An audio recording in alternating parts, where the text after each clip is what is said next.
Good evening, students. How are you? Good.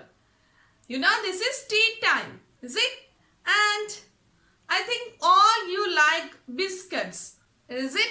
This is a biscuit for you. You know which biscuit is this? Yes, hide and seek.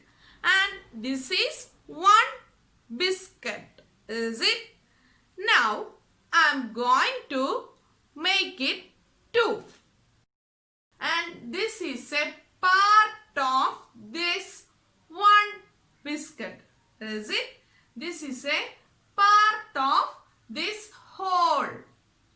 And do you remember what is the word which represent a part of whole? A part of whole. Can you say which word represent this sentence? Very good. It's fraction. Is it? A fraction is a part of whole. Is it? When we divide a cake into two, that is the whole cake divide into two portions, two parts. One is called half. Is it? Another is another half. Both half together the whole cake. And we already learned the word fraction represent part of whole. Do you remember? Good. That is when we divide a circle into two portions. That is the whole circle divided into two portions. Then one portion represent 1 by 2. Is it? You can read as 1 by 2. That is one part from the whole two parts. Is it? So from these two parts we take 1. And one called as numerator. And here it is called as denominator, is it? And we know fractions are of different kinds, is it? Then proper fraction in the sense numerator is less than denominator, is it? When numerator is greater than denominator, then it is called improper. Got it? You already know what is proper, what is improper. And sometimes we can see that 1 and half, 2 and half, 2 and 1 by 4. These fractions are called mixed fraction. That is a number with a fraction. Is it? A number with a fraction. So these are the three kinds of fractions. And also we studied how to convert a given mixed fraction into improper fraction. Just have a look. 3 and half. It's a mixed fraction. How can we convert this mixed form into an improper form? Did you remember? Yes. Multiply 3 into 2. Then add 1 divided by the same denominator. Got it? 3 into 2, 6. 6 plus 1 by 2. And the answer is 7 by 2. Got it? We can simply, yes, convert the mixed form into an improper form. Multiply the number to the denominator. 3 into 2. Then add 1 to the product.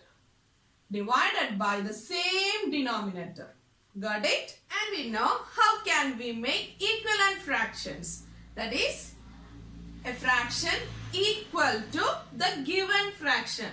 How is it possible? Yes, multiplying numerator and denominator with the same number. That is 1 by 2 into 2. We get, yes, 2 by 4. 2 by 4 is an equivalent fraction of 1 by 2. So we can make number of equivalent fractions for a given fraction.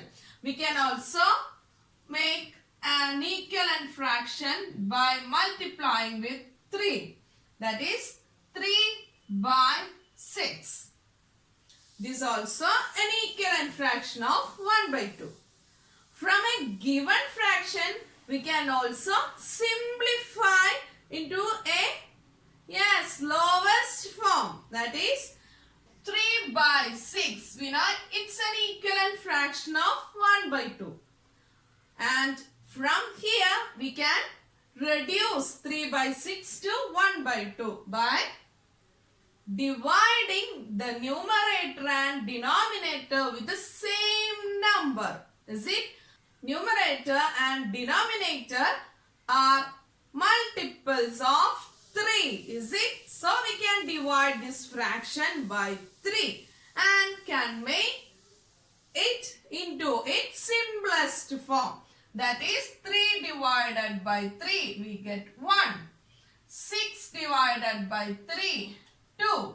So we remember what's fraction, equivalent fraction, and how can we reduce or make a fraction into its simplest form. Then what all features did you study earlier? Comparison. Is it? Comparison of fractions.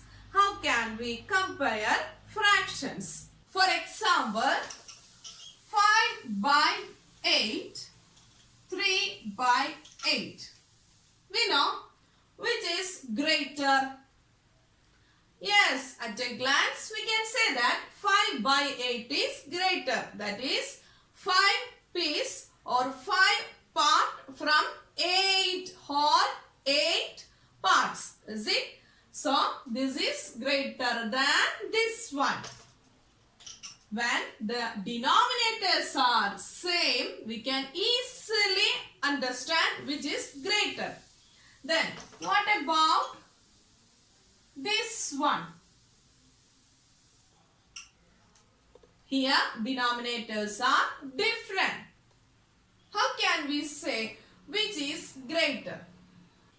We can understand the greater fraction by two methods. That is, one, make the denominators same. That is, multiply both fractions to make the denominators same. So that multiply the first fraction with second denominator. Second fraction with first denominator. Got it? Then we get 25 by 40. Here 32 by 40. Now can we say, yes, it's here. This is greater than this. You see? So simply make the denominator same. For that we should multiply first fraction with, yes, second denominator. Second fraction with first denominator. Got it? The second method. This is first method. Now second one. Second one is simply cross multiply numerator. First numerator with second. That is, we get 5 into 5, 25. Then second numerator and first denominator. That is, simply cross multiply the numerator and denominators. And here it's 32. Okay. We know 32 is greater than 25. That is second one. 32 is greater than 25. That is second fraction. 4 by 5 greater than 5 by 8. This is also we learned in our earlier classes. Is it? So today we discussed about our previous knowledge. Fraction, different kinds of fractions, some features. Is it? Study thoroughly this portion so that in the next class we can add and subtract fractions. So we will see in the next class. Thank you.